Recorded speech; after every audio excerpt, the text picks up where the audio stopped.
Hello and welcome to the story behind the Bible, where we uncover the deeper meaning behind the most powerful passages of Scripture.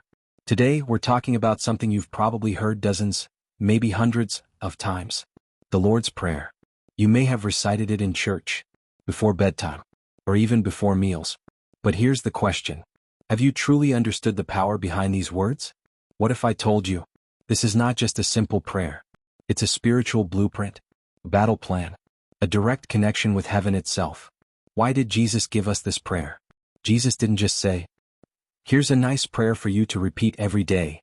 No, he said, this is how you should pray. This wasn't a suggestion. It was a revelation, a spiritual strategy for how to approach God, and how to align your heart with His. If you've been praying it on autopilot, today that changes. By the end of this video, you will never pray the Lord's Prayer the same way again. The first word that changes everything, Father.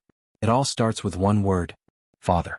Jesus could have said, our King, or our Creator, or even, Almighty Lord.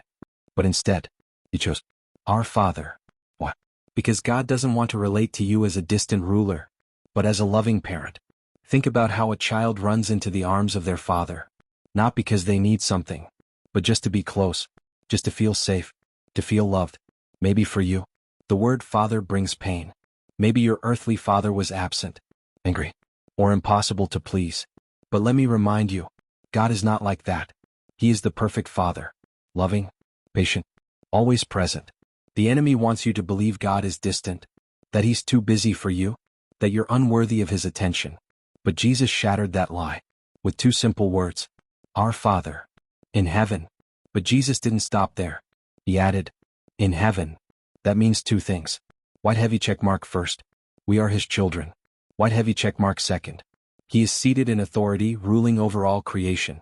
You're not just talking to anyone. You're speaking directly to the King of Heaven, who loves you, knows you, and already has a plan for you. This is not just a ritual. It's relationship. This prayer is not about repeating words. It's about positioning your heart. It's the difference between wishing for good things and confidently approaching your Father, knowing He listens. Jesus Himself called God Father over 150 times in the Gospels. In John 11 verses 41 to 42, before raising Lazarus, Jesus prayed, Father, I thank you that you have heard me. I know that you always hear me. That's not a prayer of doubt. That's a prayer of relationship, a prayer of confidence. Pray like Jesus.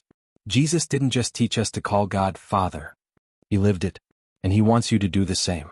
So the next time you pray the Lord's Prayer, don't just recite it. Backhand index pointing right, say it with faith.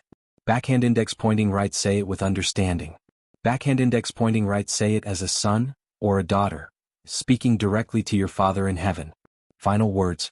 By understanding these first few words alone, your prayer life can change forever. And this is just the beginning. In future videos, we'll break down the rest of the Lord's Prayer, line by line, phrase by phrase. So make sure to white heavy check mark like this video. White heavy check mark subscribe to the channel. White heavy check mark and leave a comment.